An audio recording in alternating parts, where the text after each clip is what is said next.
this on? Yeah. Yes, excellent. Thank you everyone for showing up. It has been kind of a long time. It's wonderful to see everyone here tonight. So I'm welcoming you here to our kind of unusual but fantastic performance of Twelfth Night. My name is Jennifer Owen, and I am the conductor of this Shakespeare play, as well as the conductor of this fantastic group, this homeschooling group that you are about to see perform this amazing play. I have to do a couple of announcements. Please turn off your cell phones. And Jillian, because even though we're outside, we can still hear it.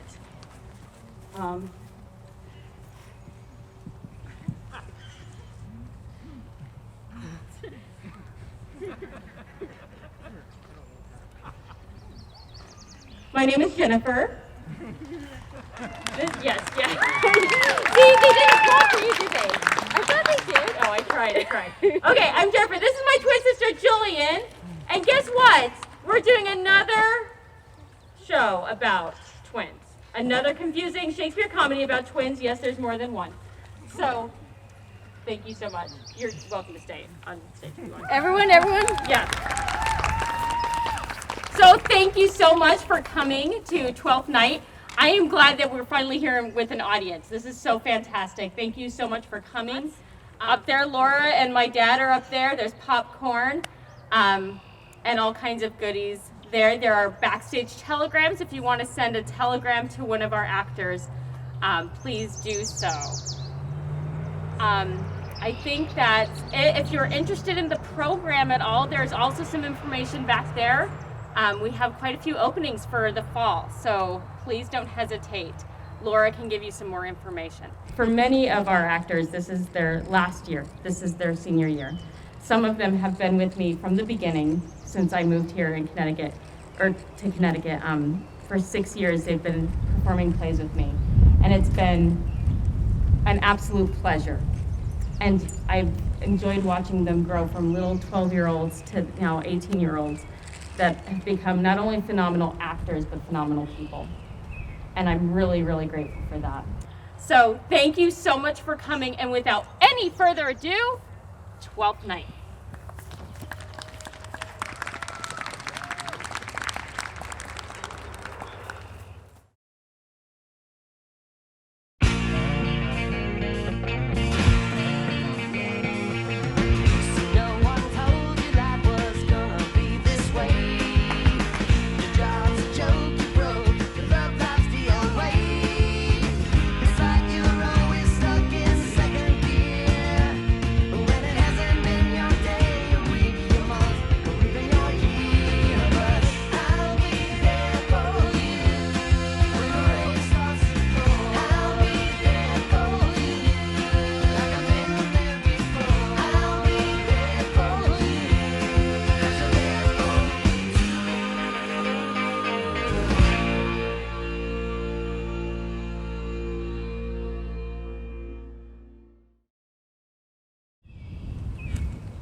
If music be the food of love, play on.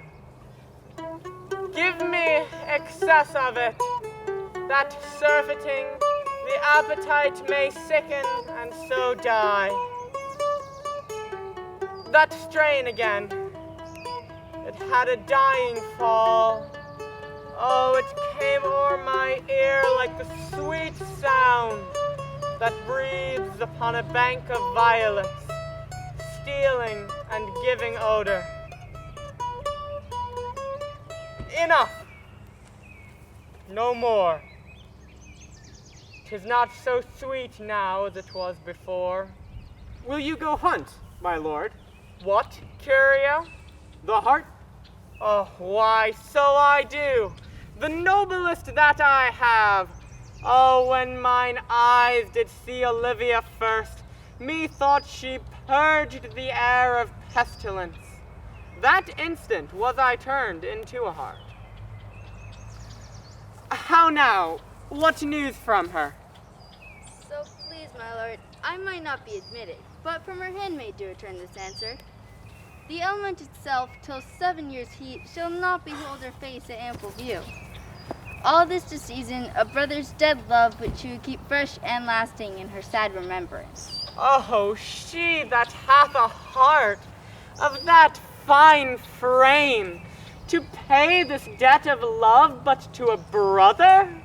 How will she love when the rich golden shaft hath killed the flock of all affections else that live in her?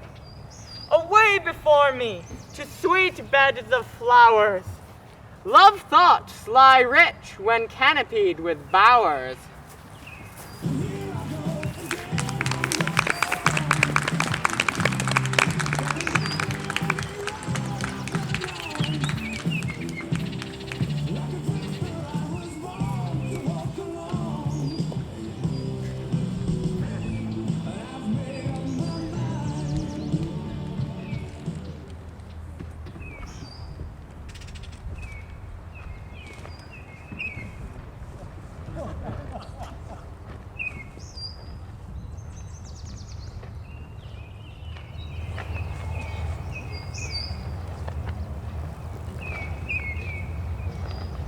What country friend is this? This is Illyria, lady. What should I do in Illyria? My brother, he is in Elysium. Perchance he is not drowned. What think you? It is perchance that you yourself were saved. When you and those poor numbers saved with you hung on our driving boat, I saw your brother, most provident in peril, bind himself to a strong mast that lived upon the sea, where, like Orion on the dolphin's back, I saw him hold acquaintance with the waves, so long as I could see. For saying so, there's gold. Knowest thou this country? I met him, well, for I was bred and born not 3 hours' travel from this very place. Who governs here? A noble duke, in nature as in name, What is his name? Orsino. Orsino? I have heard my father name him. He was a bachelor then. And is so now, or was so very late, for he did seek the love of fair Olivia, What is she? a virtuous maid, the daughter of a count who died some 12 months since, then leaving her in the protection of his son, her brother, who surely also died, for whose dear love they say she hath abjured the company and sight of men. She will admit no kind of suit, no, not the duke's. I prithee, conceal me what I am, I'll serve the Duke. Thou shalt present me as a eunuch to him. It may be worth thy pains, for I can sing and speak to him in many sorts of music that will allow me very worth his service. What else mayhap to time I will commit, only shape thou thy silence to my wit.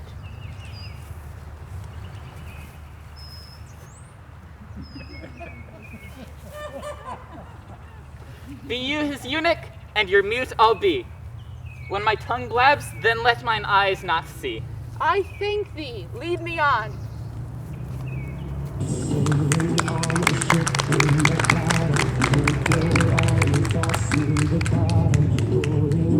And pulling your head back to see what is breaking the foremast. You set sail alone, there is no crew on the deck who can help you. This is all your own battle to win. This is your ship and you are the captain. Oh, captain, let's make a deal. What a plague means my niece to take the death of her brother thus? By my troth, Sir Toby, you must come in earlier o' nights. Your cousin, my lady, takes great exceptions to your ill hours. You must confine yourself to the modest limits of order. Confine? I'll confine myself no finer than I am. These clothes are good enough to drink in, and so be these boots, too. That quaffing and drinking will undo you. I heard my lady speak of it yesterday. And of a foolish knight you brought in one night here to be her wooer. Who? Sir Andrew Aguecheek. Aye, he. He's tall a man's as any's in Illyria. What's that to the purpose? Why, he has 3,000 ducats a year. He'll have but a year and all these ducats. He's a very fool and a prodigal. He's drunk nightly. With drinking healths to my niece. I shall drink to her too, as long as there is passage in my throat and drink in Illyria. He's a coward and a costrel that shall not drink to my niece. Ha! Look, here comes Sir Andrew Agueface. Sir Toby Belch! How now, Sir Toby Belch? Sweet Sir Andrew. And bless you, fair shrew. You too, sir. Accost, Sir Andrew, accost. What's that? My niece's chambermaid. Oh, good mistress, accost. I desire better acquaintance. My name is Mary, sir. Good mistress, Mary accost. You mistake, knight. Accost is to front her, board her, woo her, assail her. By my troth, I would not undertake her in this company. Is that the meaning of accost? Fare you well, gentlemen. Come then. Thou lackest a cup of canary.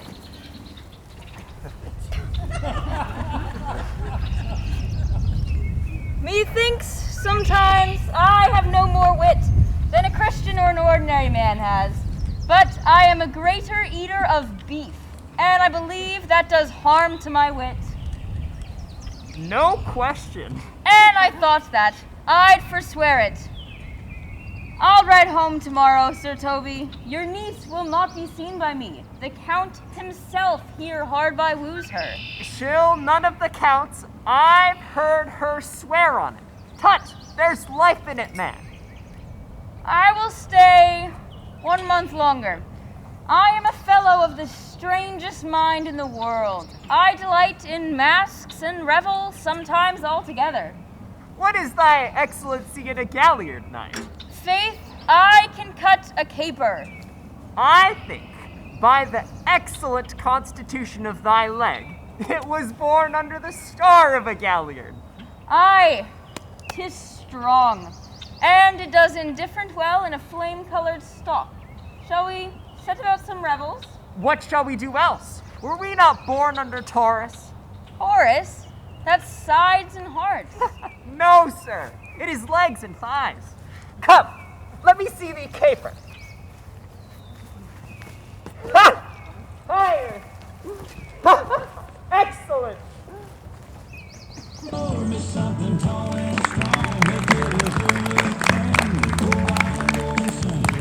It's only 12:30, but I don't care. It's 5 o'clock somewhere. If the Duke continues these favors toward you, Cesario, you are like to be much advanced. He hath known you but 3 days, and already you are no stranger. Here comes the Count. Who saw, Cesario? Ho? On your attendance, my lord, here. Stand you a while aloof. Cesario, good youth, address thy gate unto her. Be not denied access. Stand at her doors and tell them thy fixed foot shall grow till thou have audience. Sure, my noble lord. Say I do speak with her, my lord, what then? Oh, then unfold the passions of my love. She will attend it better in thy youth than in the nuncios of a more grave aspect. I think not so, my lord. Diana's lip is not more smooth and rubious. Thy small pipe is as the maiden's organ, shrill and sound, and all is assemblative of a woman's part. Prosper well in this, and thou shalt live as freely as thy lord, to call his fortunes thine. I'll do my best to woo your lady. Yet a bar full strife, whoe'er I woo, myself would be his wife.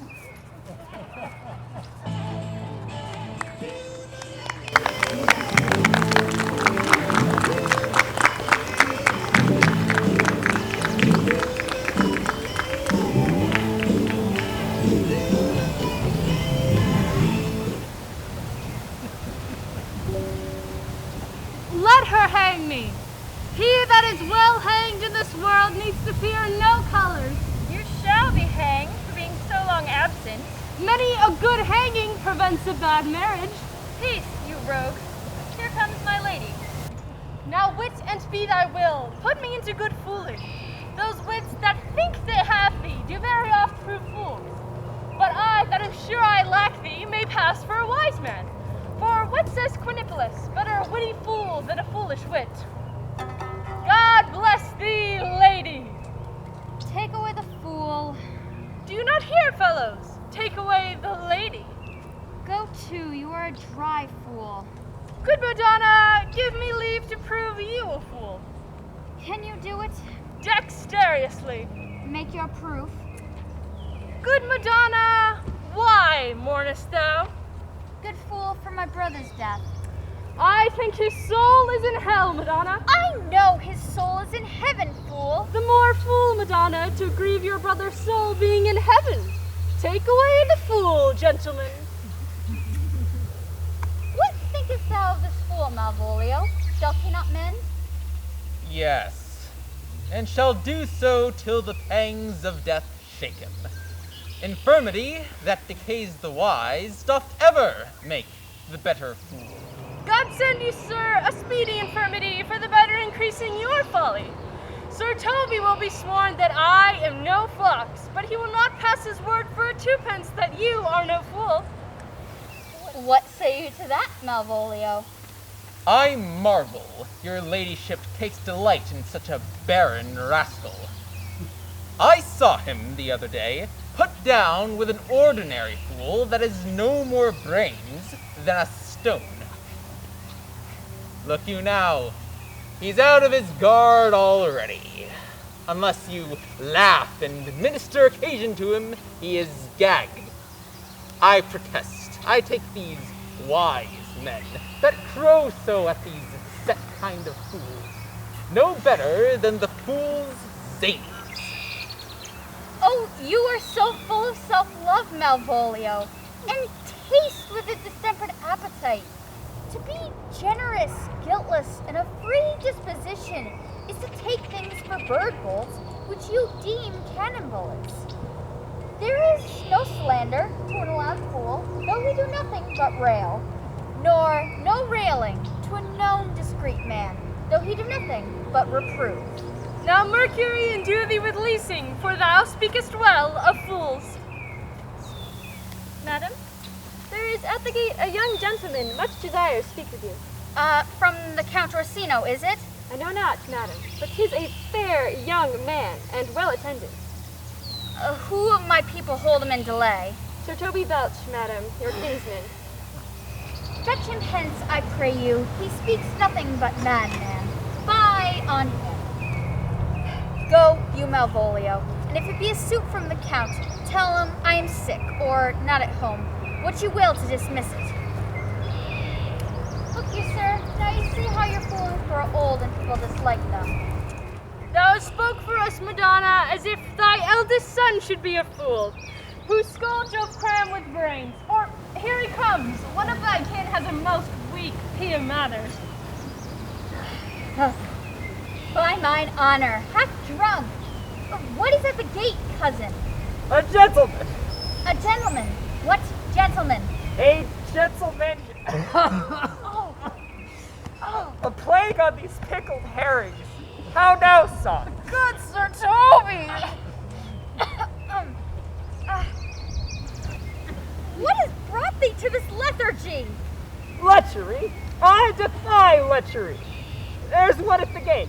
I marry. What kind of man? Let him be the devil, and he will. I care not. Give me faith, say I. Well, it's all one. What is a drunken man like, fool? Like a drowned man, a fool, and a madman. The one drawn above heat makes him a fool. The second maddens him, and the third drowns him. Go and seek the crowiner and have him sit on my cuz, for he is in the 3rd degree of drink, drowned. Go, look after him. He is but mad yet, Madonna, and the fool shall look to the madman.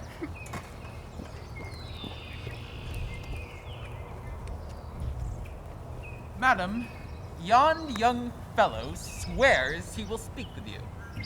I told him you were sick. He takes on him to understand so much, and therefore comes to speak with you. I told him you were asleep. He seems to have a foreknowledge of that too, and therefore comes to speak with you. What is to be said to him, lady? He's fortified against any denial. What kind of man is he? Why, of mankind. Of what manner of man? A very ill manner.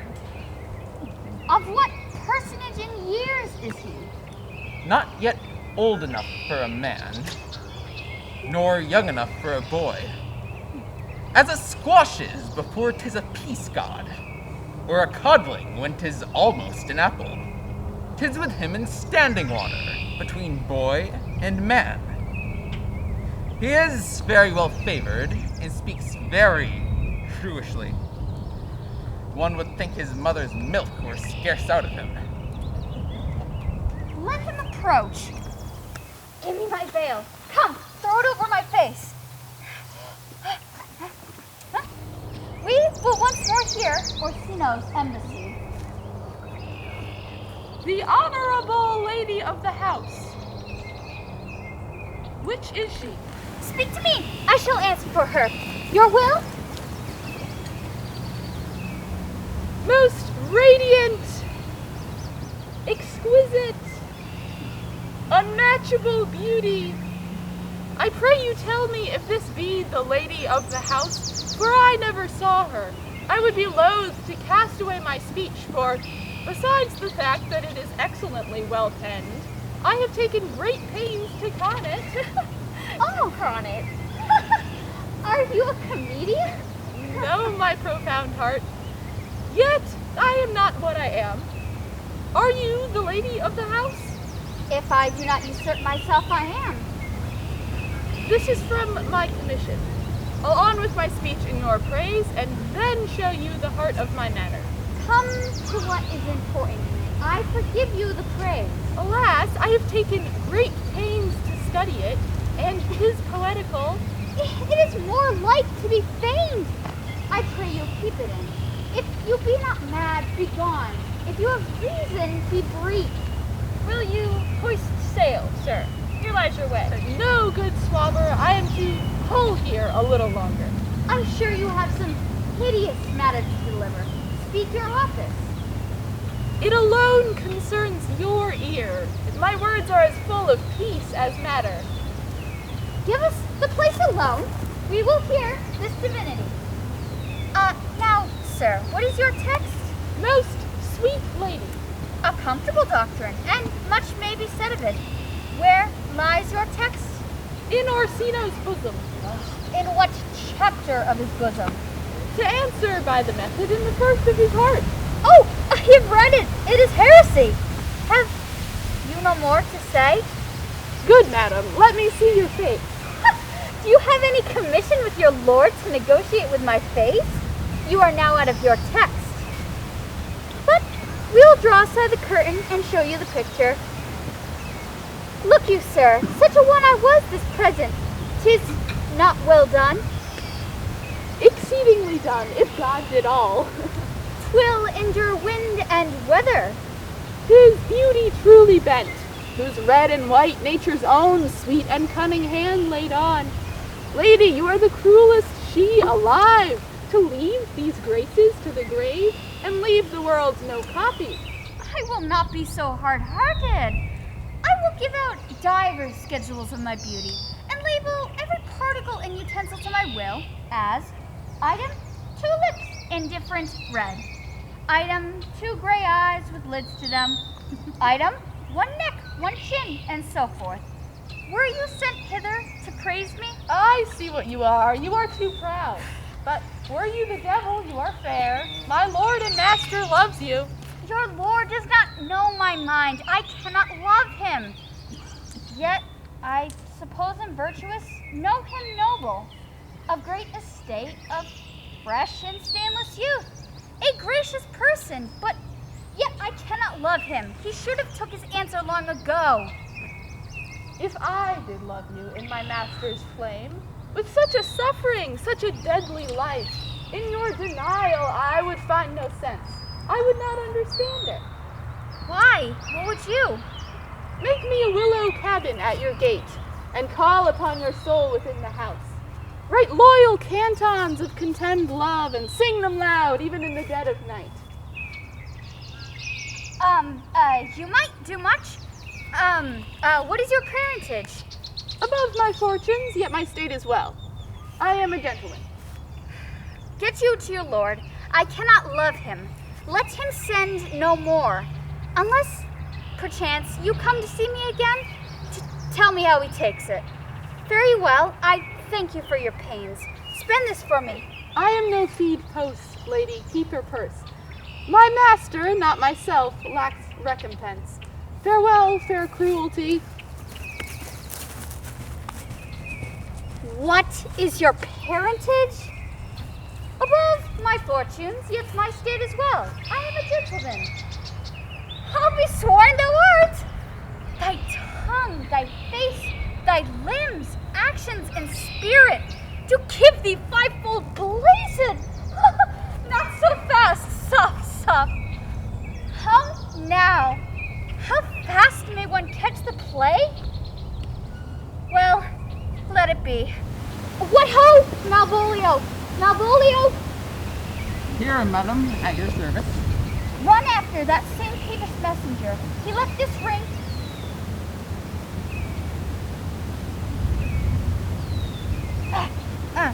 He left this ring behind him.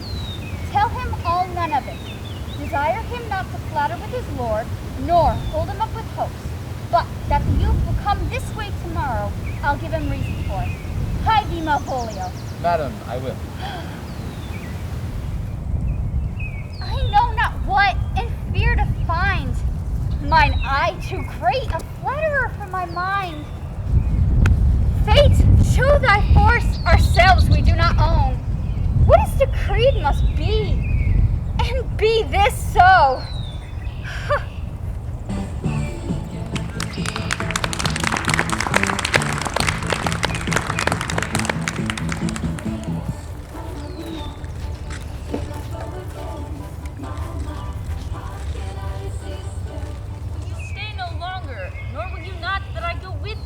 No, my stars shine darkly over me, and the malignancy of my fate might perhaps distemper yours. Therefore, I shall crave you of your leave, that I may bear my evils alone. Let me know of you whither you are bound. My determinate voyage is mere extravagancy. Antonio, my name is Sebastian, which I called Rodrigo. My father was that Sebastian of Messaline, whom I know you have heard of. He left behind him myself and a sister, both born in an hour. If the heavens had been pleased, so would we have ended. But you, sir, altered that. For some hour before you took me from the beach of the sea, was my sister drowned. Alas the day. A lady, sir, though it was said she much resembled me. She's drowned already, sir, with salt water, though I seem to drown her remembrance again with more. Pardon me, sir, your bad entertainment. Oh, good Antonio, forgive me your trouble. Let me be your servant. If you will not undo what you have done, that is, kill him whom you have recovered, desire it not. Fare you well at once. My bosom is full of kindness, and I am yet so near the manners of my mother, that upon the least occasion more, mine eyes will tell tales of me. I am bound to the Count Orsino's court. Farewell. The gentleness of all the gods go with thee. I have many enemies in Orsino's court, else would I very shortly see thee there. But come what may, I do adore thee so that danger shall seem sport, and I will go.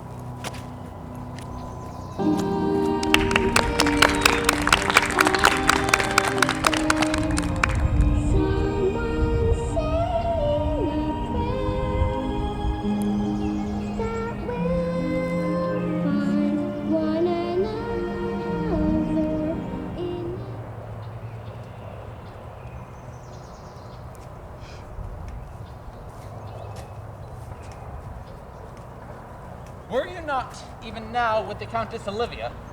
Even now, sir.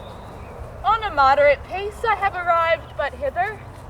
She returns this ring to you, sir. You might have saved me my pains to have taken it away yourself. She adds, moreover, that you should put your lord into a desperate assurance she will none of him. She took the ring of me, I'll none of it. Come, sir. You peevishly threw it to her, and her will is it should be so returned. If it be worth stooping for, there it lies, in your eye. If not, be it his that finds it.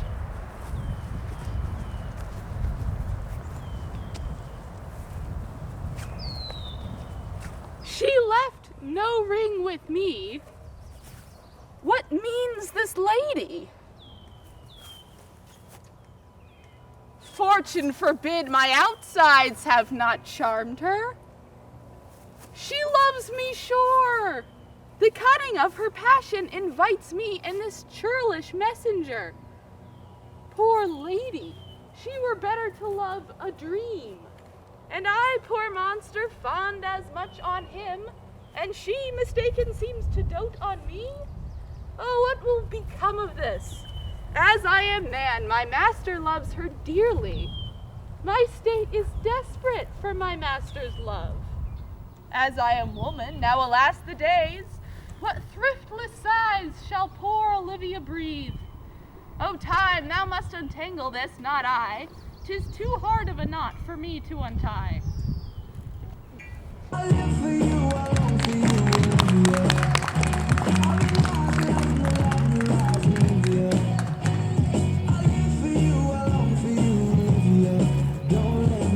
Approach, Sir Andrew. Not to abed after midnight is to be up betimes, and Delucula Surgre, thou knowest. Nay, I know not, but I know to be up late is to be up late. A false conclusion.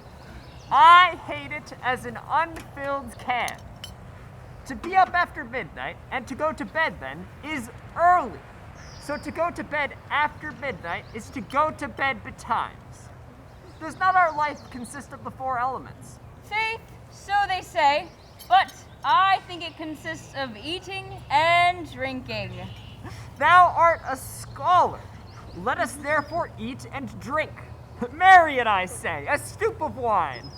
Here comes the fool, in faith. How now, my hearts? Come, here is sixpence for you.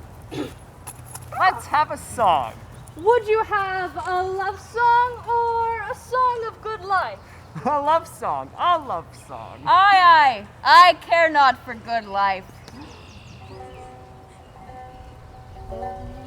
Mistress mine, where are you roaming? Oh, stay and hear your true love's coming, that can sing both high and low.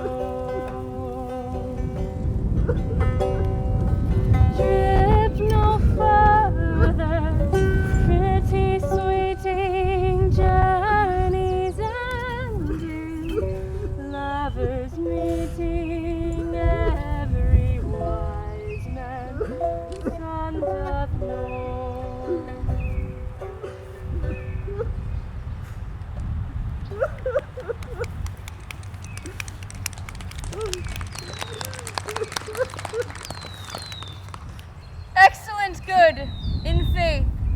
Good.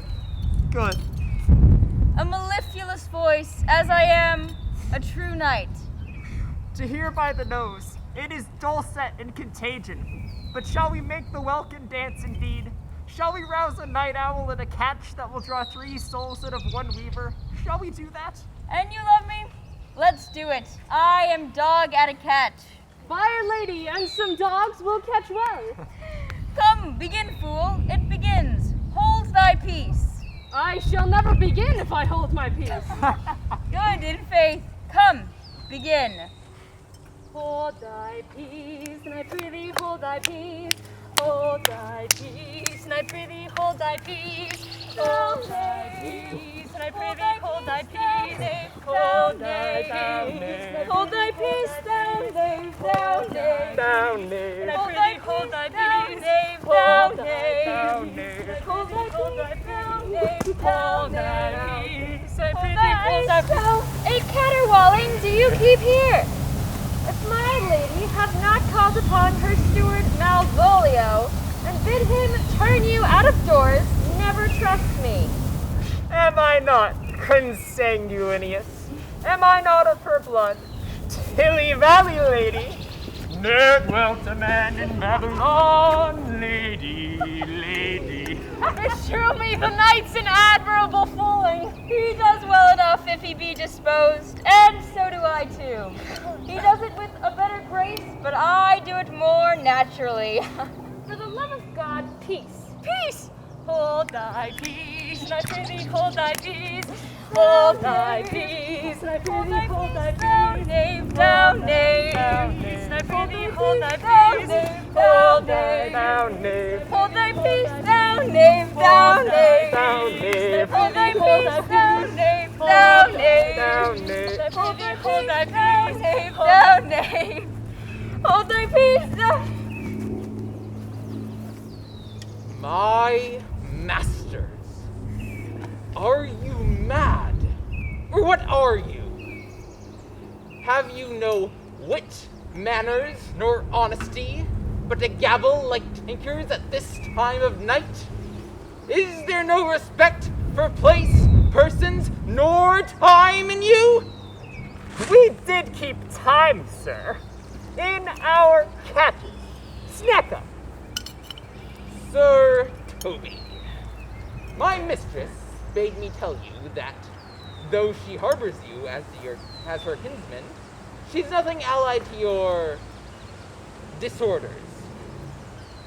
If you can separate yourself and your misdemeanors, you are welcome to the house. If not, and it would please you to take leave of her, she is very willing to bid you farewell. Farewell, dear hearts, for I must needs be gone. Nay, good Sir Toby. His eyes do show his days are almost done. But I will never die. Sir Toby, there you lie. A stoup of wine, Maria. Mistress Mary, if you prized my lady's favor at anything more than contempt, you would not give means for this uncivil rule. She will know of it by this hand. Go shake your ears. 'Twere as good a deed to drink when a man's a-hungry, and then to challenge him to the field, and then break promise with him, and make a fool of him. Do it, knight. I'll write thee a challenge, or I'll deliver thy indignations to him by word of mouth. He thinks, with excellencies, that it is his grounds of faith that all that look on him love him. And on that vice in him will my revenge find notable cause to work. What wilt thou do? I will drop in his way some obscure epistles of love, wherein by the color of his beard, the shape of his leg, the manner of his gait, the expression of his eye, forehead, and complexion, he shall find himself most feelingly personated.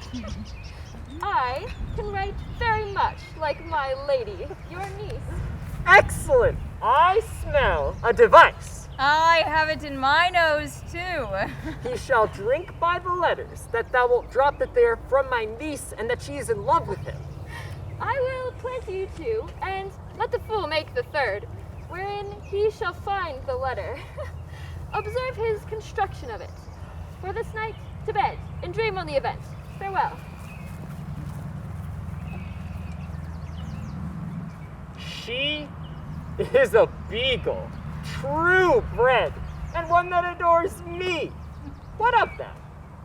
I was adored once, too. Let's to bed night. Thou hadst need send for more money. If I cannot recover your niece, I am a foul way out. Send for more money nights. If thou hadst her not in the end, call me cut. If I do not, never trust me. Take it how you will. Come, come. Let's go burn some sap. 'Tis too late to go to bed now. Come night, come night.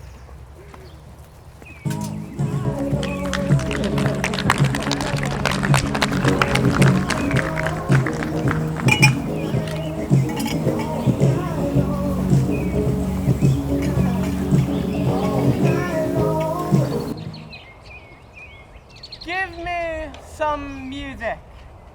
Now, good morrow, friends. Now, good Cesario. But that piece of song we had last night, methought it did relieve my passions much. Come, but one verse. He is not here, so please your lordship, that should sing it. Who was it? Feste the Jester, my lord. He is about the house. Seek him out. And play the tune the while. Come hither, boy. How dost thou like this tune? It gives a very echo to the seat where love is thrown. Thou speakest masterly. My life upon it. Young though thou art, thine eye hath stayed upon some favor that it loves. Hath it not, my boy? A little, by your favor? What kind of woman is it? Of your complexion. She is not worth thee then. Of what years, in faith? About your years, my lord. Too old, by heaven! Let thy love be younger than thyself, or thy affection cannot hold the bent. For women are as roses, whose fair flower, being once displayed, doth fall that very hour. And Oh, fellow, come. But that piece of song we heard last night, mark it, Cesario, it is old and plain. It dallies with the innocence of love, like the old age. are you ready, sir? I pray thee, sing.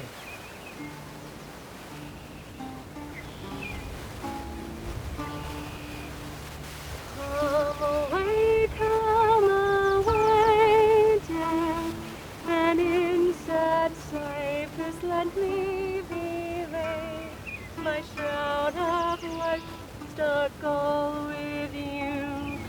Oh, prepared my part of death, no one so true did share it. Fly away, breath. I am slain by a fair cruel maid. My shroud of death, no one so true. Oh, did share it, my part of death, no one so true did share it.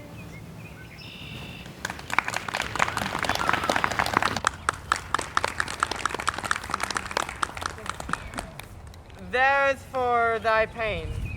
No pain, sir. I take pleasure in singing, sir. I'll pay thy pleasure then. Now, give me leave to leave thee.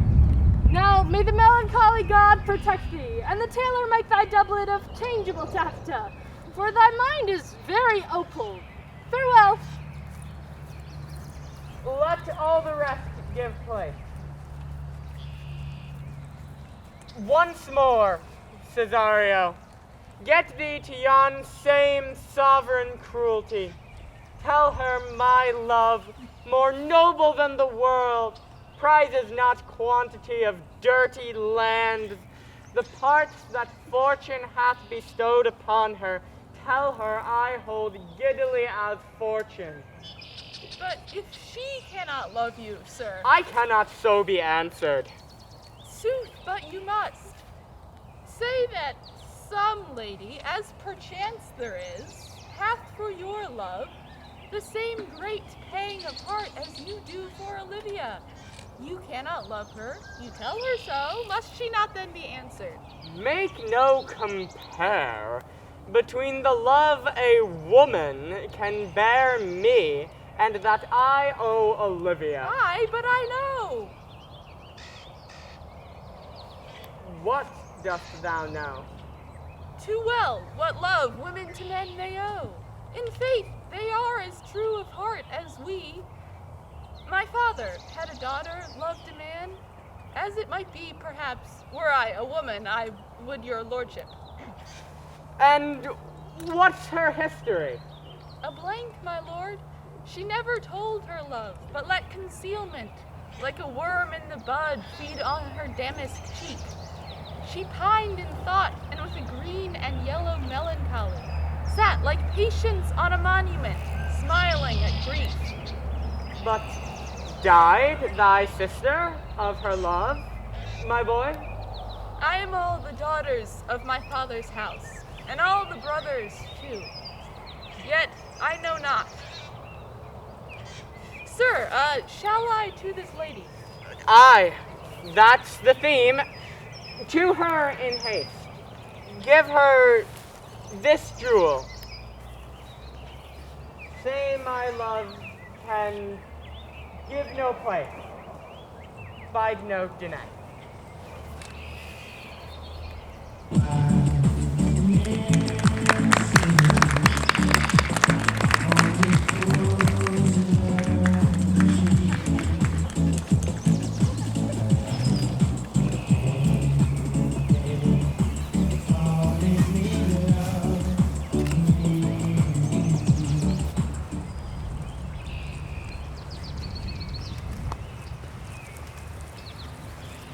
Get ye all three in the box trees. Malvolio is coming down this walk. Observe him, for the love of mockery. For I know that this letter will make a contemplative idiot out of him. Close, in the name of jesting. Lie thou there, for here comes the trout that must be caught with tickling.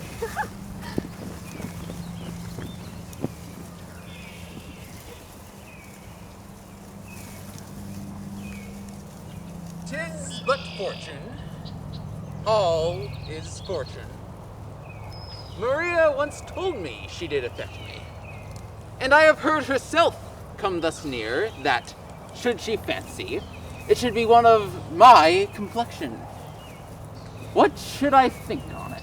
Here's an overweening rogue. Slight, I could so beat that rogue. Peace, I say. To be Count Malvolio.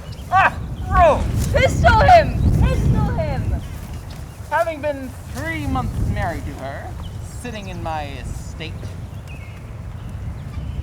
Oh, for a stone bow to hit him in the eye.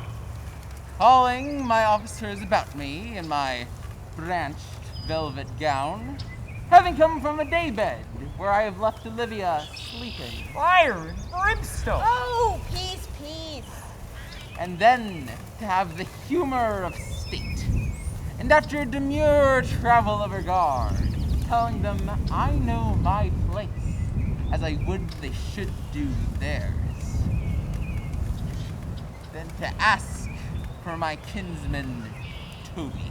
Bolts and shackles. Oh, peace, peace, peace. Now.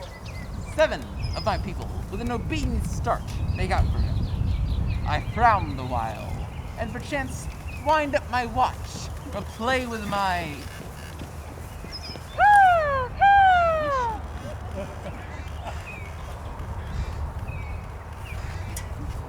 Some rich jewel. Toby approaches, curtsies to me there. Shall this fellow live? Though our silence be drawn from us with cars, yet peace. I extend my hand to him thus, quenching my familiar smile with an austere regard of control. And does not Toby take you a blow on the lips then? Saying, cousin Toby, my fortunes having cast me upon your niece, give me this prerogative of speech. What? You must amend your drunkenness. Ouch, scab! Nay, patience, or we break the sinews of our plot. Besides, you waste the treasure of your time with a foolish knight. That's me, I'll warrant you. One Sir Andrew. I knew 'twas I, for many do call me fool. What employment have we here? Now the woodcock is near the gin. Oh, peace, and the spirit of humors intimate reading aloud to him. By my life, this is my lady's hand. These be her very seeds, her ewes and her teas, and thus makes she her great peace. Her seas, her ewes, and her teas? Why is that? To the unknown beloved, this and my good wishes, her very phrases. By your leave, wax, soft, and the impressure her lucree, with which she uses to seal. 'Tis my lady. To whom should this be? Jove knows I love, but who? Lips do not move, no man must know. No man must know. What follows? The numbers alter. No man must know.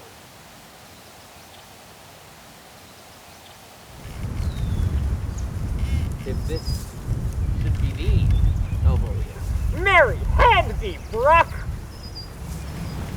I may command thee where I adore, but silence, like a lucre knife, with bloodless stroke my heart doth gore. M-O-A-I doth sway my life. Excellent wench, say I. M-O-A-I doth sway my life. Nay, but first let me see. I may command thee where I adore. Why, she may command me. I serve her. She is my lady.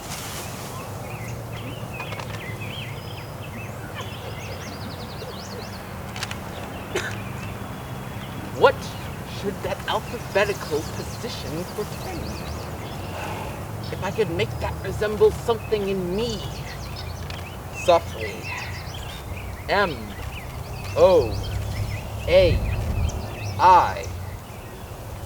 M.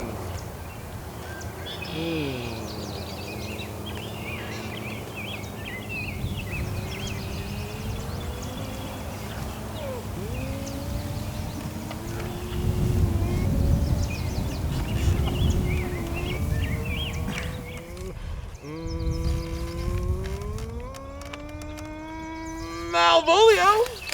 M? Why, that begins my name. Did not I say he would work it out? M-O-A-I. Every one of these letters are in my name.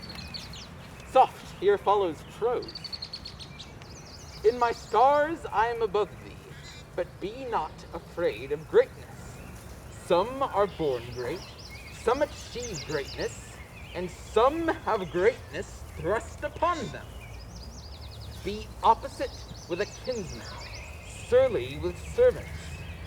Remember who commended thy yellow stockings, and wish to see thee ever cross-gartered. I say remember.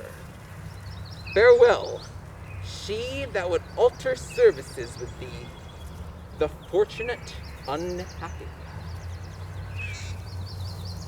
I will be proud. I will baffle Sir Toby. I will wash off gross acquaintance. My lady loves me. She did commend my yellow stockings of late. She did praise my leg being cross-gartered, and in these manifests herself to my love, and with a kind of injunction drives me to these habits of her liking. I thank my stars. I am happy. Jove and my stars be praised.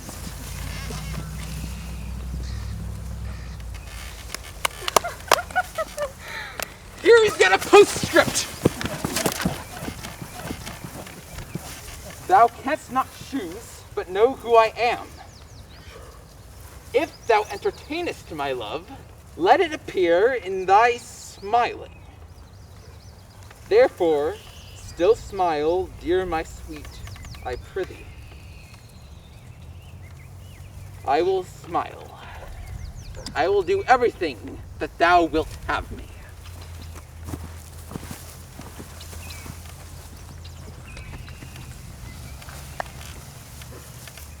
I could marry this wench for this device. So could I, too. He will come to her in yellow stockings, and 'tis a color she abhors, and cross-gartered, a fashion she detests, and she will smile upon him, which will now be so unsuitable to her gaze, being addicted to a melancholy as she is, that it cannot but turn him into a notable contempt. If you will see it, follow me. To the gates of Tartar, thou most excellent devil of wit. I'll make one too.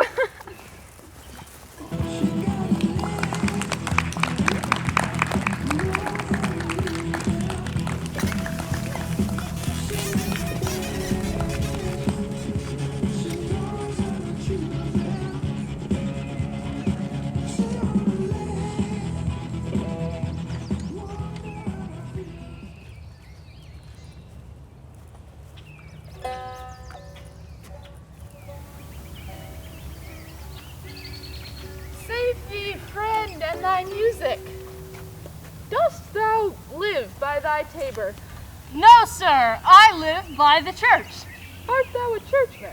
No such matter, sir, for I do live by the church. For I do live in my house, and my house does stand by the church. I warrant thou art a merry fellow, and carest for nothing. Not so, sir. I do care for something. But in my conscience, sir, I do not care for you. I'll no more with thee. Hold, there's expenses for thee. Now, Jove, in this next commodity of hair, send thee a beard. By my troth, I'll tell thee, I am almost sick for one, though I would not have it grow on my chin. Is thy lady within? My lady is within, sir. I will consider them whence you come, who you are, and what you would are out of my welkin. I would say elevant, but the word is overworn. Farewell. This fellow is wise enough to play the fool, and to do that well craves a kind of wit. He must observe the mood on whom he jests, the quality of persons and the time, and like the haggard, check at every feather that comes before his eye. This is a practice as full of labor as a wise man's art. Most excellent, accomplished lady, the heavens rain odors on you. My matter hath no voice but your most pregnant and vouchsafed ear. Let the garden door be shut and lead me to my hearing. Give me your hand, sir. My duty, madam, and most humble service. What is your name? Cesario is your servant's name, fair princess. My servant, sir. Your servant to the Count Orsino. and he is yours, and his must needs be yours. Your servant's servant is your servant, madam. I come to whet your gentle thoughts on his behalf. Oh, by your leave, I pray you never to speak on him again. Dear lady. Give me leave, I beseech you. I did send, after that last enchantment you did here, a ring in chase of you. So did I abuse myself, my servant, and I fear me, you. So let me hear you speak. I pity you. That's a degree to love. No, not a grise. 'Tis a very vulgar proof that oft we pity enemies. Stay! I pray thee, tell me what thou thinkst of me. That you do think you are not what you are. If I think so, then I think the same of you. Then think you right. I am not what I am. I would you were as I would have you be. Would it be better, madam, that it was?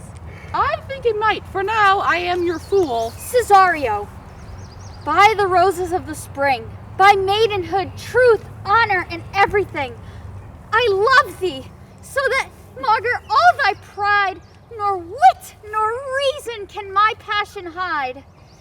By my innocence I swear, and by my youth I have but one bosom, one heart, and one truth, and that no woman has, nor ever will be mistress of it. Now, adieu, good madam, nevermore will I my master's tears to you deplore. Yet come again tomorrow. Thou mayst move that heart which now abhors to like his love.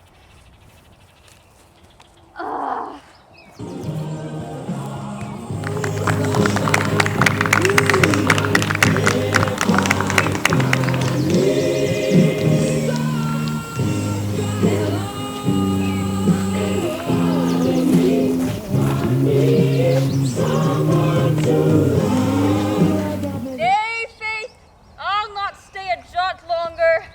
The reason, dear Venom. Give thy reason.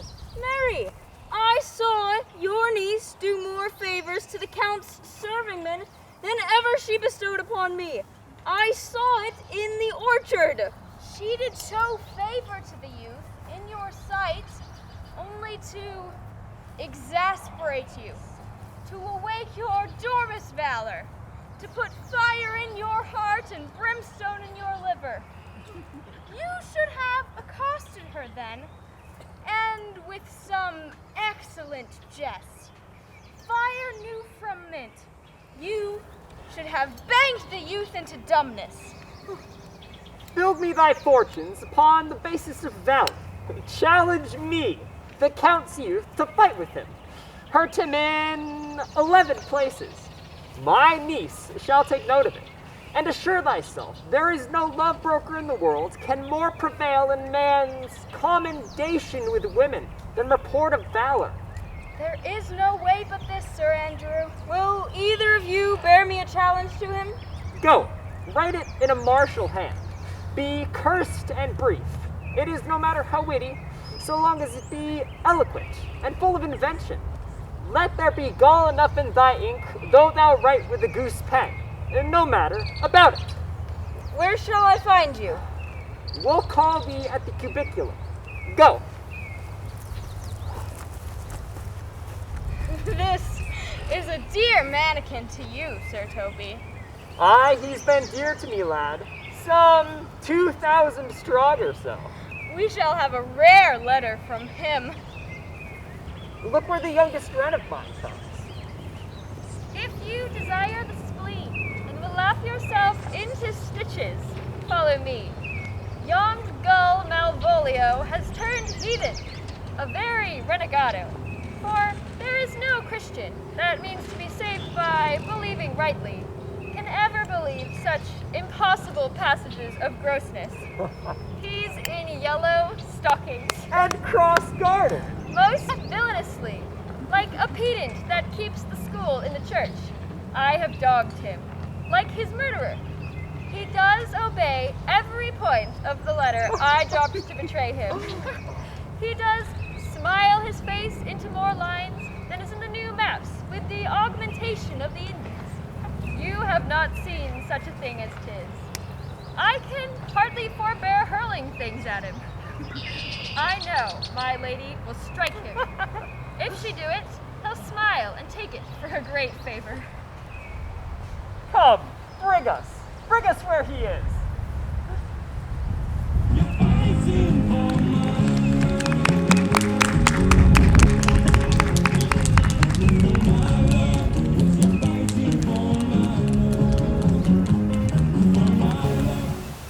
I could not stay behind you. You're being skilless in these parts, which to a stranger, unguided and unfriended, oft prove rough and unhospitable. My kind Antonio, I can no other answer make, but thanks. What's to do? Shall we go see the relics of the town? Would you'd pardon me, I do not without danger walk these streets. Once, in a sea fight against the Count, his galleys I did some service, of such note indeed that, were I taken here, it would scarce be answered. Belike you slew great numbers of his people? The offense is not of such a bloody nature. It might have since been answered in repaying what we took from them, which, for traffic's sake, most of our city did. Only myself stood out, for which, if I be lapsed in this place, I shall pay dear. Do not then walk too open. It doth not fit me. Hold, sir, here is my purse. In the south suburbs the elephant possessed this day. There shall you have me.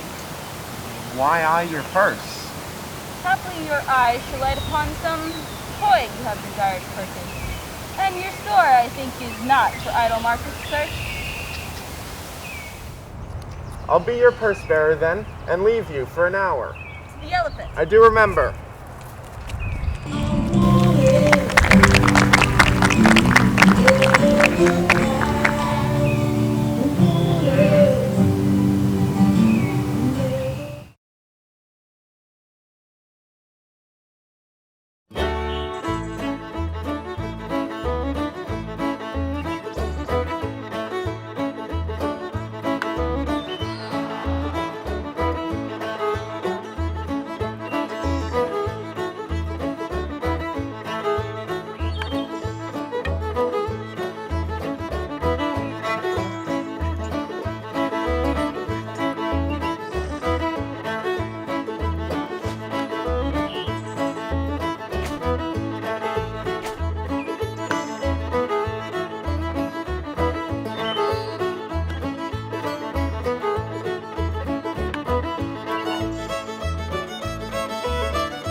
Malvolio. I have sent after him.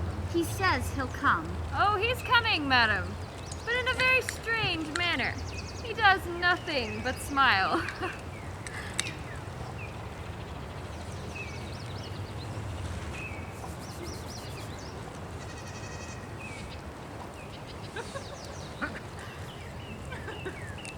What ho, Malvolio? Sweet lady, ho ho. Smilest thou? I sent thee upon a sad occasion. Sad, lady. I could be sad. This does make some obstruction in the blood, this cross gartering, but what of that? Why, how dost thou, man? What is the matter with thee? Not black in my mind, though yellow in my legs. I think we know the sweet Roman hand. Wilt thou go to bed, Malvolio? To bed. Aye, sweetheart, and I'll come to thee. God comfort thee! Why smilest thou and kiss thy hand so oft? Why appear you in this ridiculous boldness before my lady? Be not afraid of greatness. 'Tis well writ. What meanest thou by that, Malvolio? Some are born great, and some have greatness thrust upon them. Heaven restore thee! Remember who commended thy yellow stockings, The yellow stockings? and wish to see thee ever cross-gartered. Cross-gartered? Why, this is very midsummer madness!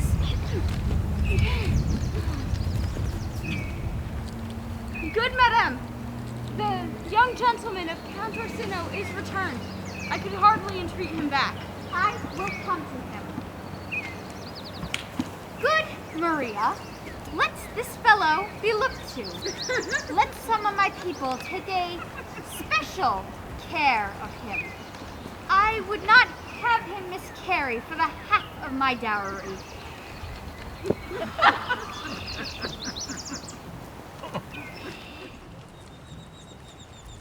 Oh, you come near me now.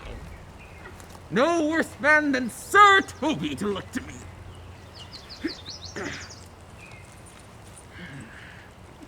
She sends him on purpose, that I may appear stubborn to him, for she incites me to that in the letter.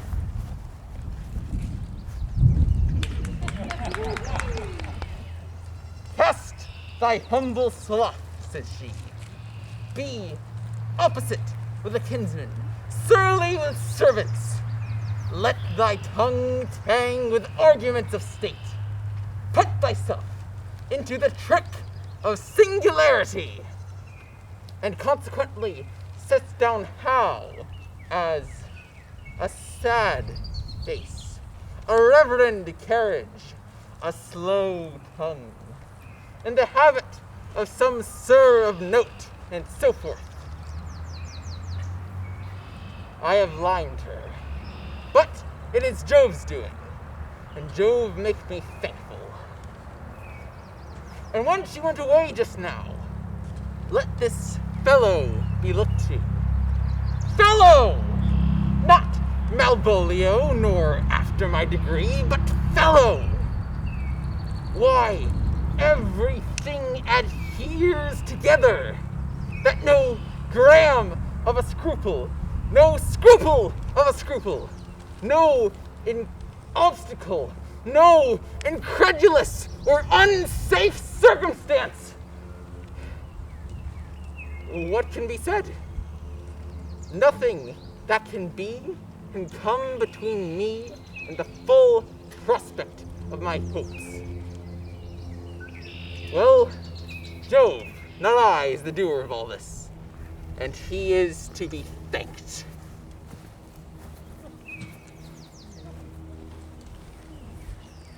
Here's the challenge. Read it. I warrant there's vinegar and pepper in it. Is it so saucy? Aye, it is. I'll warrant him. Do but read. Give it to me.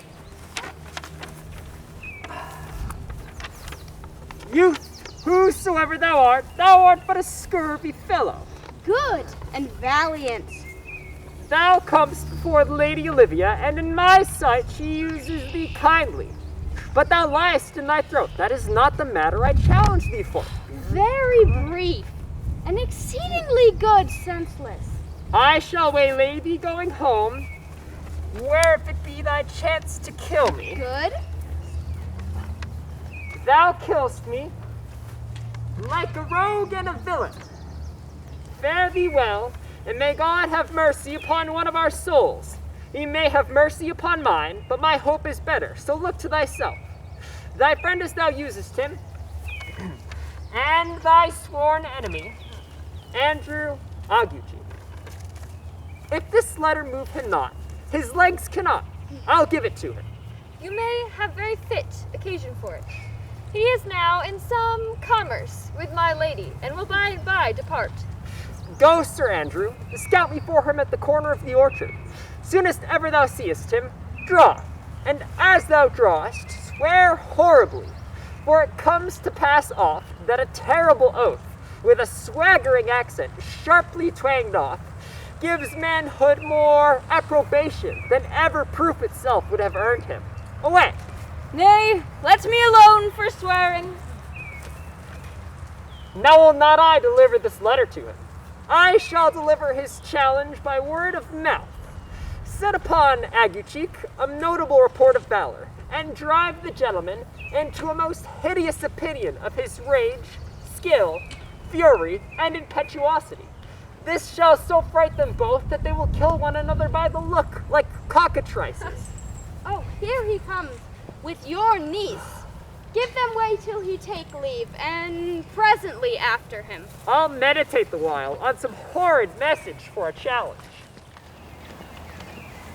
Where this jewel for me?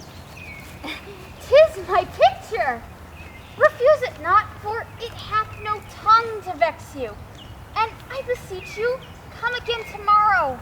What will you ask of me that I'll deny? That honor save, that upon asking give. But nothing but this, Yes! your true love, for my master. How can I give to him which I have given unto you? I will acquit you. Yet come again tomorrow. Fare thee well. A friend like thee may bear my soul to hell. Gentlemen, God save thee. And you, sir? Of what manner are the wrongs thou hast done him, I know not. But thy interceptor awaits you at the end of the orchard. Dismount thy tuck, for thy assailant is quick, skillful, and deadly. You mistake, sir. I am sure no man hath any quarrel with me. My remembrance is very free and clear from any offense done to any man. You will find it otherwise, I assure you. But pray you, sir, what is he? Why, he's the devil in private brawls. Souls and bodies hath he divorced three. I am no fighter. I beseech you, do me this courteous office as to know of the knight what my offense to him is. It is something of my negligence, nothing of my purpose. I shall do so. Senor Fabian, stay you by this gentleman till my return. Pray you, sir, know you of this matter? I know the knight is incensed against you, even to a mortal abitrament, but nothing of the circumstance more. I beseech you, what manner of man is he? Oh, he is indeed, sir, the most skillful, bloody, and fatal opposite you could have possibly found in any parts of Illyria. I will make your peace with him, if I can. I would be much bound to you for it. I am one that would rather go with Sir Priest than Sir Knight. I care not who knows so much of my mettle. Why, man, he's a very devil. I have not seen such a farrago. I had a pass with him, rapier, scabbard, and all, and he gives me the stuck-in with such a mortal motion as 'tis inevitable. Pox on it! I'll not meddle with him. Come, stand here a while. Make a good show on it. This shall end without the perdition of souls. Draw for the supportance of his vow. He protests he will not hurt you. Pray God defend me. A little thing would make me tell them how much I lack of a man. Give him ground if you see him furious. Come, Sir Andrew, there is no remedy. This gentleman will for his honor's sake have one bout with you. He has promised me, as he is a gentleman and a soldier, he will not harm you. Come on, to it. May God he keep his oath. I assure you 'tis against my will.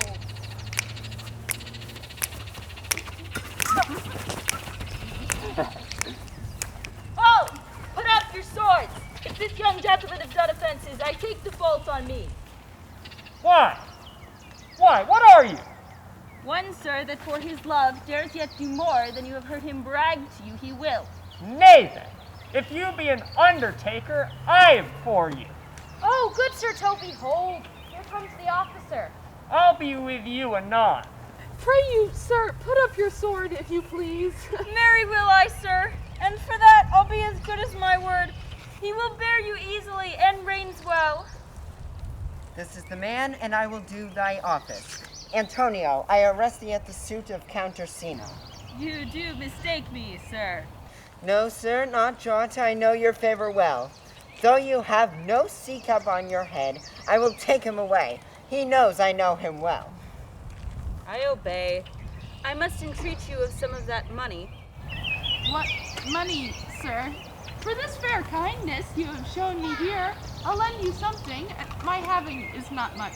Hold. Here's half my coffee. Will you deny me now? Is it possible that my deserts to you can lack persuasion? Do not tempt my misery, lest that it make me so unsound a man as to upbraid you with those kindnesses that I have done for you. I know of none, nor know I you by voice or any feature. Oh, heavens themselves! Come, sir, I pray you go. Let me speak a little. This youth that you see here, I snatched one half out of the jaws of death. We lived with such sanctity of love, and to his image, which methought promised most venerable worth, did I devotion. What's that to us? The time goes by away. But oh, how vile an idol proves this god. Thou hast, Sebastian, done good feature shame. The man grows mad. Away with him. Come, come, sir. Lead on.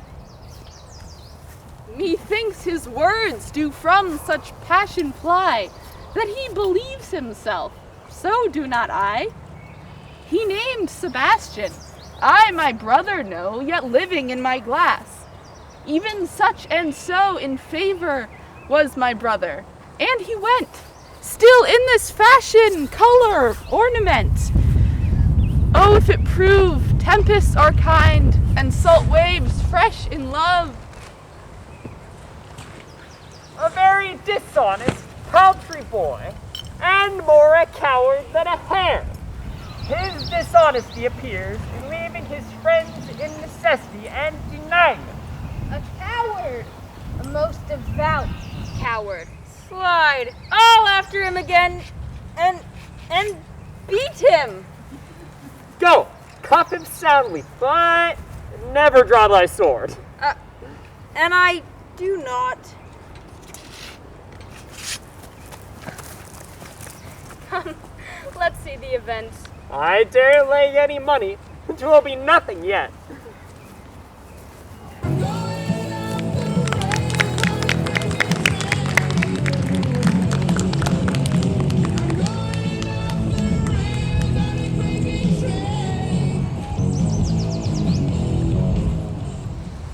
Will you make me believe I am not sent for you? Go to, go to. Thou art a foolish fellow. Let me be clear of thee. Well held out in faith. No, I do not know you, nor am I not sent to you by my lady to bid you come speak with you, nor is your name not Cesario, nor this is not mine oath neither. Nothing that is so. I prithee, depart from me.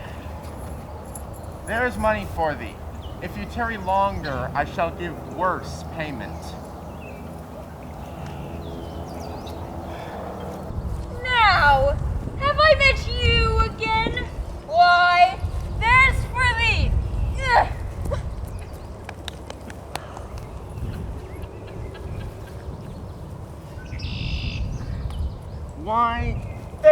for thee. And there. And there. Are all the people mad? Ho, sir! This I will tell my lady straight. I would not be in some of your coats for a twopence. Come on, sir! Ho! I'll have an action of battery against him, if there be any law in Illyria. Though he struck me first, well, there's no matter for that. Let go thy hand. No, sir! I will not let you go! I will be free from thee. There. What wouldst thou now? If thou darest tempt me further, draw thy sword. What? Nay then! I'll have an ounce or two of this Malapert blood from you! On thy life! Retract thee! Hold! Madam! Out! Roots moving gun!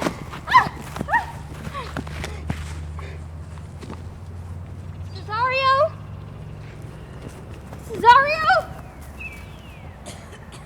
Cesario?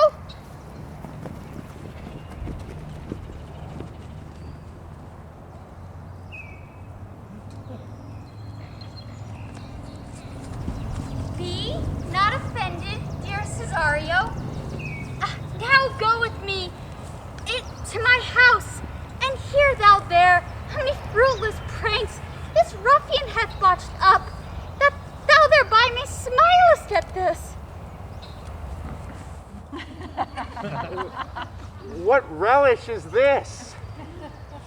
How runs the stream? Or am I mad, or else this be a dream? If it be thus to dream, still let me sleep. Nay, I pray thee, would thou be ruled by me? Madam, I will. Oh, say so, and so be.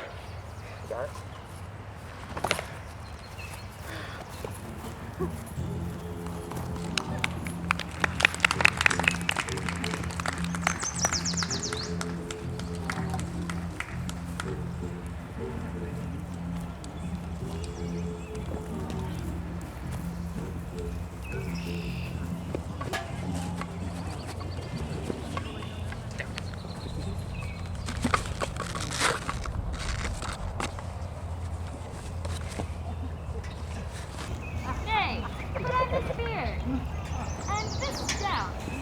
Make them believe thou art Sir Topaz, the curate. Do it, quickly. Well, I'll put it on, and I will disassemble myself in it.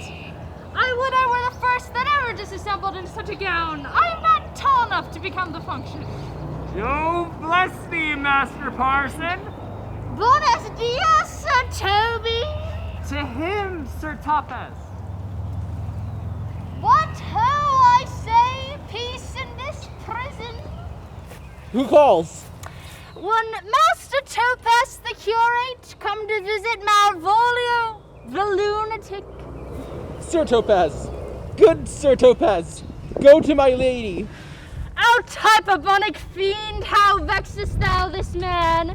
Talkest thou nothing but of ladies? Sir Topaz, never was man thus wronged. Good Sir Topaz, do not think I am mad. They have laid me here in hideous darkness. Fie, thou dishonest Satan! Sayest thou that house is dark? As hell, Sir Topaz. Madman, thou errest! I say there is no darkness, but ignorance. I say this house is as dark as ignorance, though ignorance were as dark as hell. I am no more mad than you. Fare thee well, remain thou still in darkness. Fare thee well. Sir Topaz! Sir Topaz! Hey, Robin, jolly Robin, tell me how thy lady does. Fool! Who calls, huh? Good fool! As ever thou wilt deserve well at my hand. Help me to a candle, and to pen, ink, and paper. As I am a gentleman, I'll live to be thankful to thee for it. Master Malvolio? I, good fool. Alas, sir, how fell you beside your 5 wits? They have here trumpeteered me. Keep me in darkness. Send ministers to me, asses, and do all they can to face me out of my wits. Advise you what you say. The minister is here. Malvolio, Malvolio, thy wits the heavens restore. Endeavor thyself to sleep and leave thy vain bibble babble. Sir Topaz. Maintain no words with him, good fellow. Who, I, sir? Not I, sir. God be with you, good Sir Topaz. Nary amen. I will, sir, I will. Fool! Fool! Fool, I say! Good sir, be patient. What say you? I am shed for speaking with you. I am as well in my wits as any man in Illyria. Well a day that you were, sir. Good fool, some ink, paper, and light, and convey what I will set down to my lady. As it shall advantage thee more than ever the bearing of letter did. Well, I'll help you to it.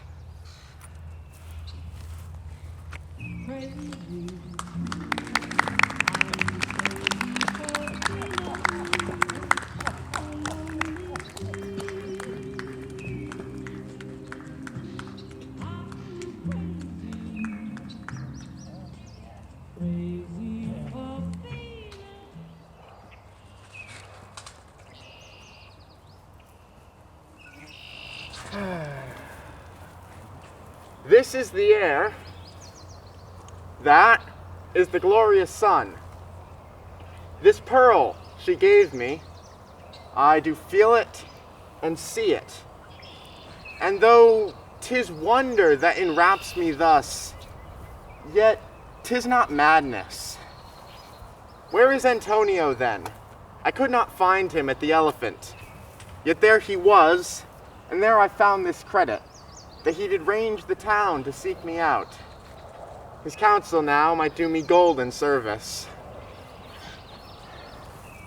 Be not offended, dear Cesario. Now go with me. Sir?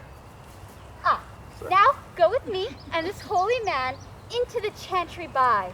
There, before him and underneath that consecrated roof, plight me the full assurance of your faith, so that my most jealous and too doubtful soul may live at peace. He shall conceal it while you are willing. It shall come to know what time we will our celebration keep, according to my birth. What do you say? I will follow this good man and go with you, and having sworn truth, ever will be true. Then lead the way, good father, and the heavens so shine that they may fairly note this act of mine. Get married in the morning. Ding dong, the bells are gonna chime. Pull out the stopper, let's have a whopper, but get me to the church on time. I got to be there in the morning. Spruce up in my prime. Now, as thou lovest me, let me see this letter. Good Master Fabian, grant me another request. Anything? Do not desire to see this letter. How dost thou, my good fellow? Marry, sir, the better for my foes and the worse for my friends. Just the contrary, the better for thy friend. No, sir, the worse. How can that be? Marry, sir, they praise me and make an ass of me. Now my foes tell me plainly, my foes tell me plainly that I am an ass, so that by my foes I may profit in the knowledge of myself, and by my friends I am abused. Why, this is excellent.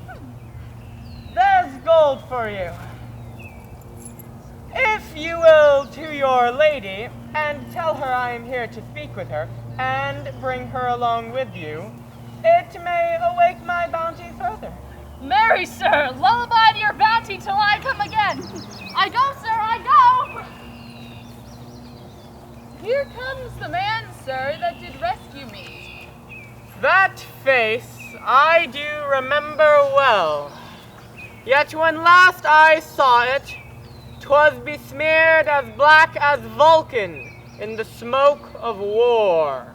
Orsino, this is that Antonio that took the Phoenix and Fraught from Candy. And this is he that took the tug aboard when your young nephew, Titus, lost his leg. He did me kindness, sir, drew on my side, but in conclusion laid some strange speech upon me. Notable pirate, thou saltwater thief, what foolish boldnesses brought thee to their mercies, with whom in terms so bloody and so dear thou hast made thine enemies? Noble Orsino, Antonio never yet was thief or pirate, though I confess on base and ground enough, Orsino's enemy. A witchcraft drew me hither, that most ungrateful boy there by your side, from the rude seas enraged and foamy mouthed did I redeem. For his sake did I expose myself to the dangers of this adverse town, drew to defend him when he was beset, where, being apprehended, denied me my own purse, which I had recommended to his use not half an hour before. How can this be? When came he to this town? Today, my lord. And for 3 months before, no interim, not a minute's vacancy, both day and night did we keep company. Fellow, thy words are madness. 3 months this youth hath tended upon me, but more of that anon. Take him aside. Here comes the Countess. Now heaven walks on earth.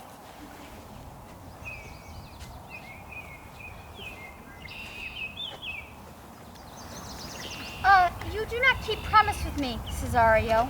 Madam? Gracious Olivia. What do you say, Cesario?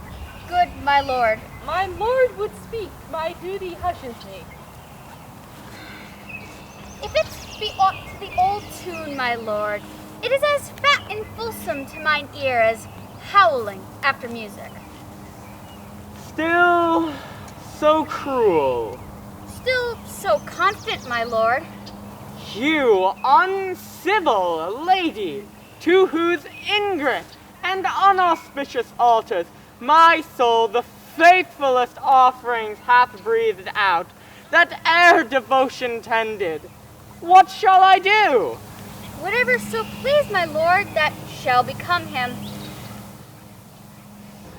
This, your minion, whom I know you love, and whom by heaven I swear I tender dearly, him will I tear out of that cruel eye where he sits crowned in his master's spite.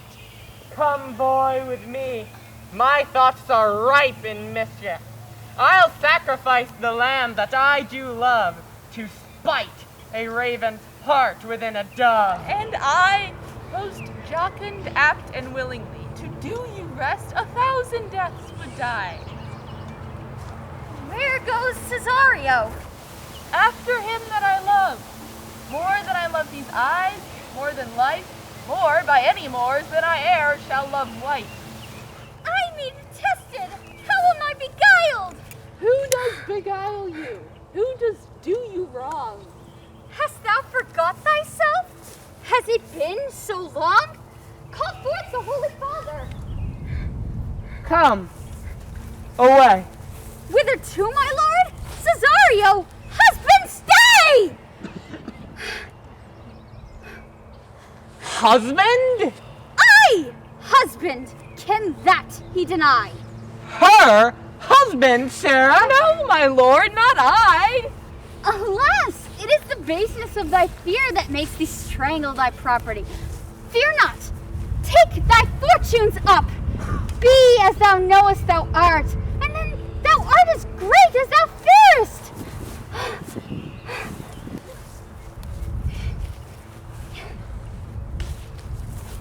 Oh, Father,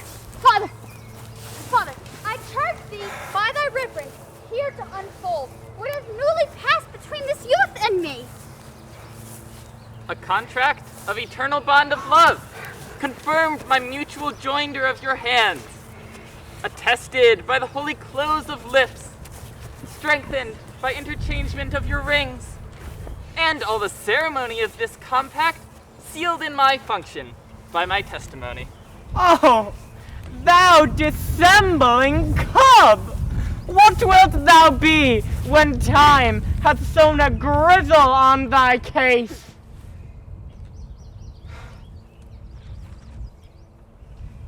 Fare thee well, and take her, but direct thy feet where thou and I henceforth may never meet. For the love of God, a surgeon! Send one presently to Sir Toby. What has happened? He has broke my head across, and has given Sir Toby a bloody coxcomb too. Who has done this, Sir Andrew?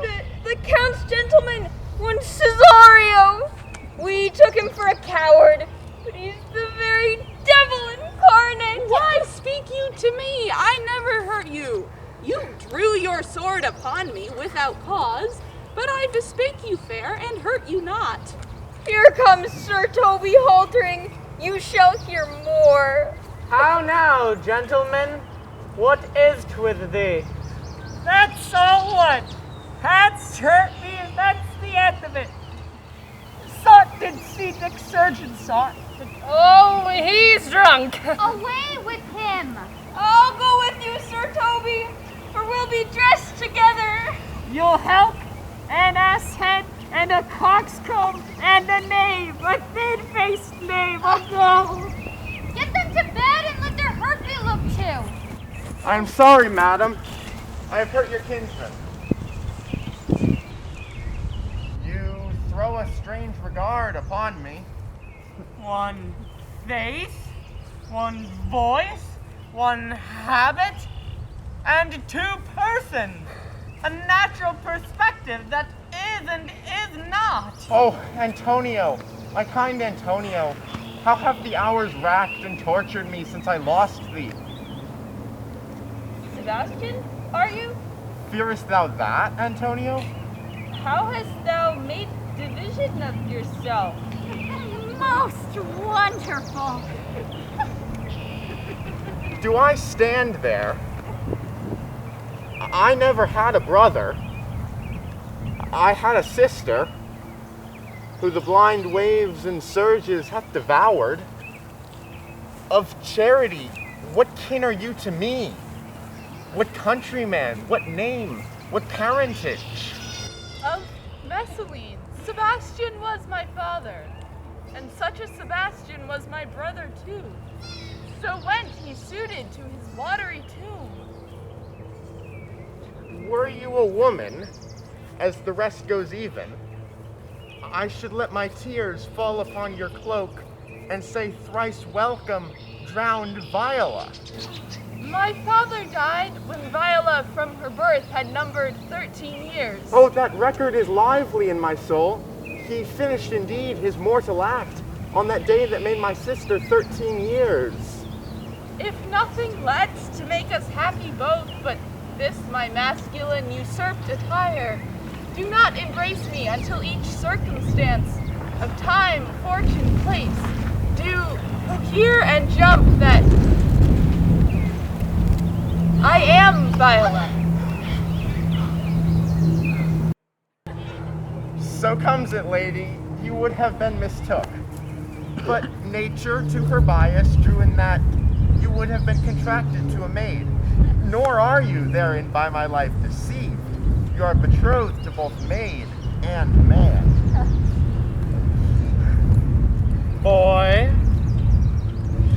Thou hast said 1,000 times thou never shouldest love woman like to me.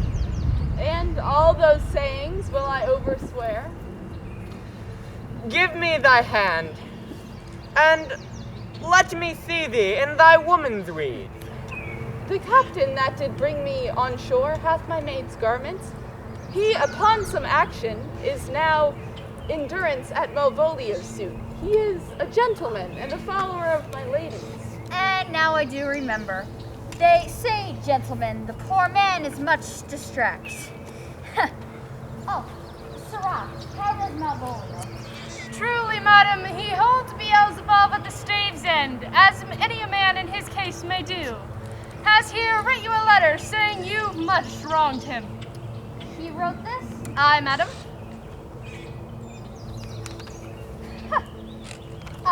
See him delivered, Fabian. Bring him hither. My lord, let's think these things further on. To think me as well a sister, as a wife, shall one day crown the alliance on it. So please you, at my house and at my proper cost. Madam, I am most apt to embrace your offer. Your master quits you, and for your service done on him, so much against the metal of thy sex, so far beneath thy soft and tender breeding, and since you called me master for so long, here is my hand. You shall from this day forth be your master's mistress. A sister, you are she. Is this the madman? Aye, my lord, the same. How now, Malvolio? Madam, you have done me wrong. Notorious wrong. Have I, Malvolio? No. Lady, you have. Pray you peruse this letter. You must not now deny it is your hand. Tell me, in the modesty of honor, why you have given me such clear lights of favor, bade me come smiling and cross-gartered to you, and to put on yellow stockings. Alas, Malvolio, this is not my handwriting. 'Tis Marie. Marie? 'Tis Maria's hand. And now I do bethink, it was she who first told me thou was mad. You came in smiling, and in such forms presupposed upon me in the letter. Good madam, hear me speak, and let no quarrels nor no brawls to come taint the condition of this present hour. I freely confess, myself and Toby did set this device against Malvolio here upon some stubborn and uncourteous parts we had conceived against him. Maria writ the letter at Sir Toby's great importance, and in recompense he hath married her. Poor fool, how they have baffled thee. Why, some are born great, some achieve greatness, and some have greatness thrust upon them. I was one too in this interlude, one Sir Topaz. By the Lord, fool, I am not mad. I will be revenged on the whole pack of you.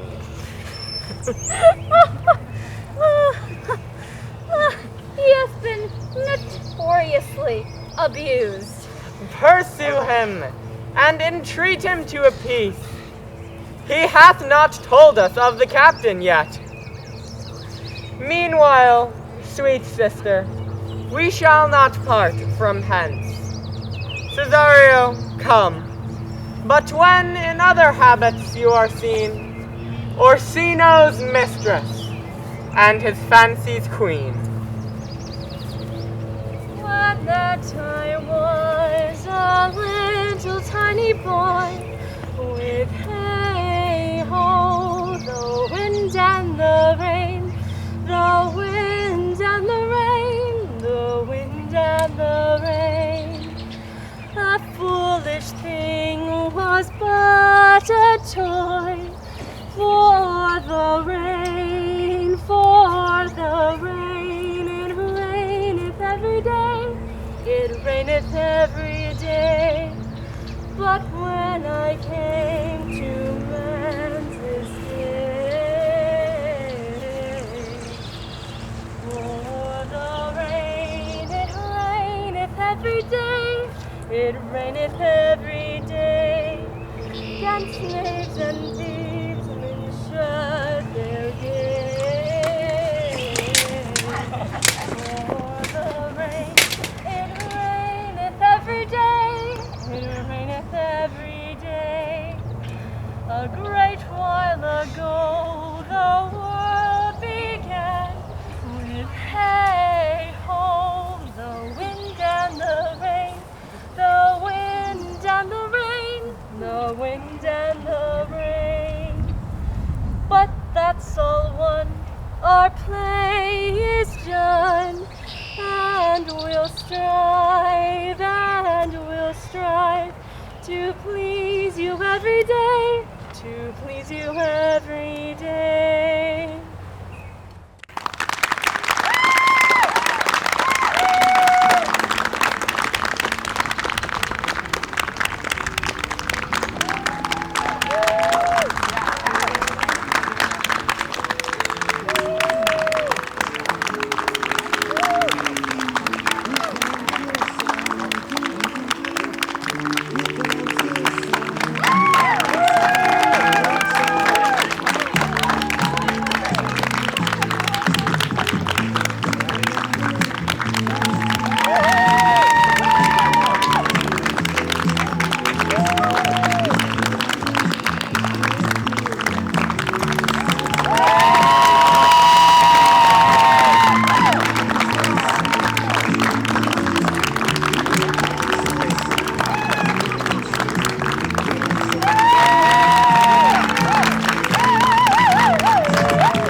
We'd like to give a couple of things to Miss Jennifer, as we always try to do. It's a tradition here. Hang on one second.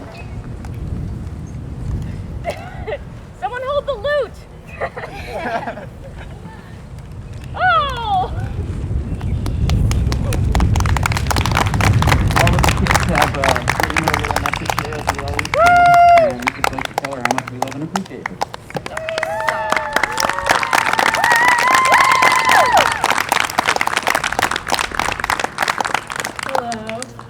So as Jennifer mentioned, a lot of us are graduating this year, so I wanted to say a little something and then we have a gift for her.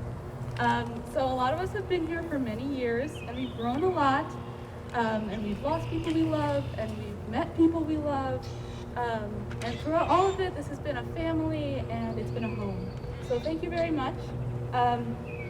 You will always have a very big place in all of our hearts that won't be leaving when we do. So we just wanted to say how grateful we are. And Adrian, you can go ahead. Close your eyes. We're very secretive. A little something for you.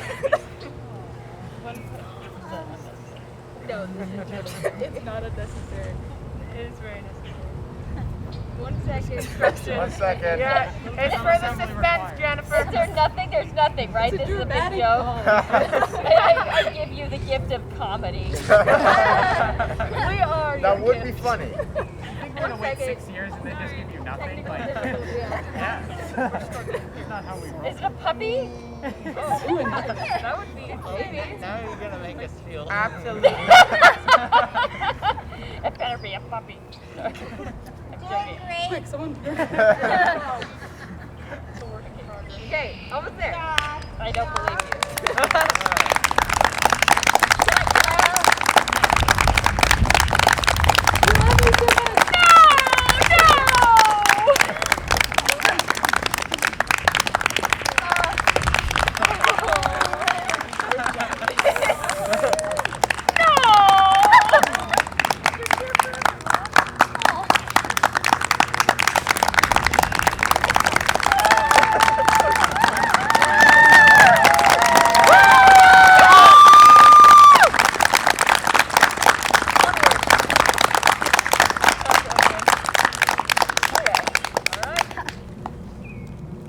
That's all, folks. Go out and see your audience.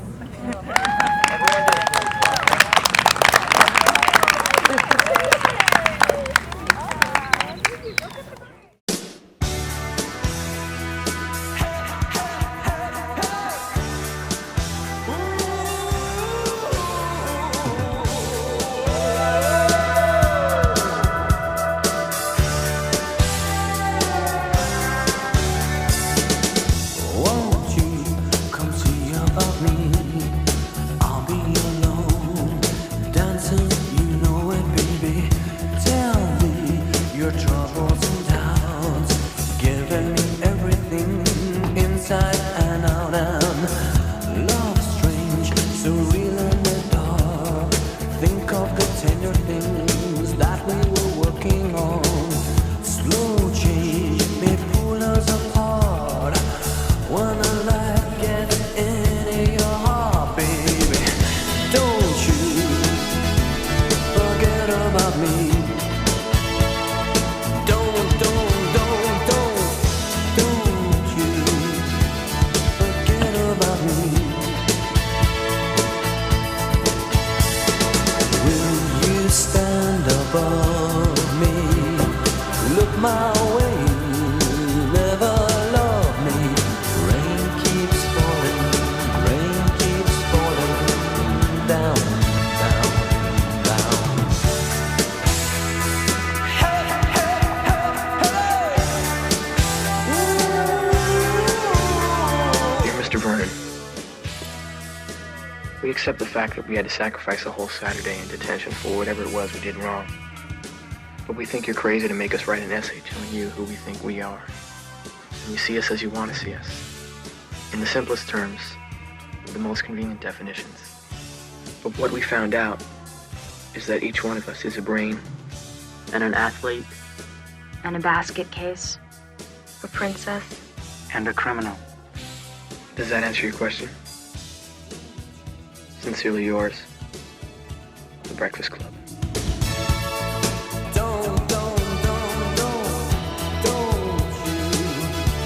Forget about me. As you walk on by, will you come on in?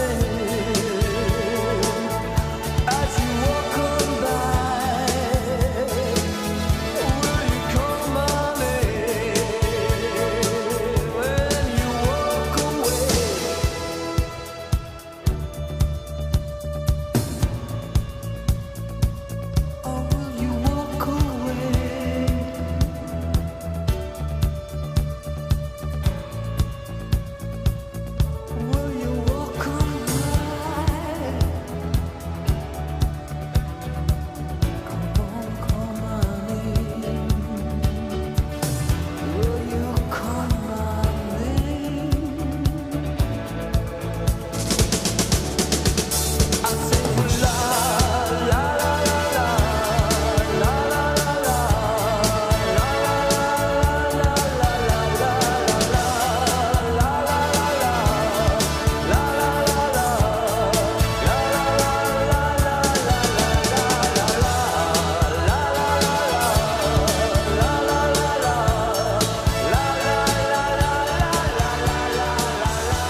as a river flows gently to the sea, darling, so we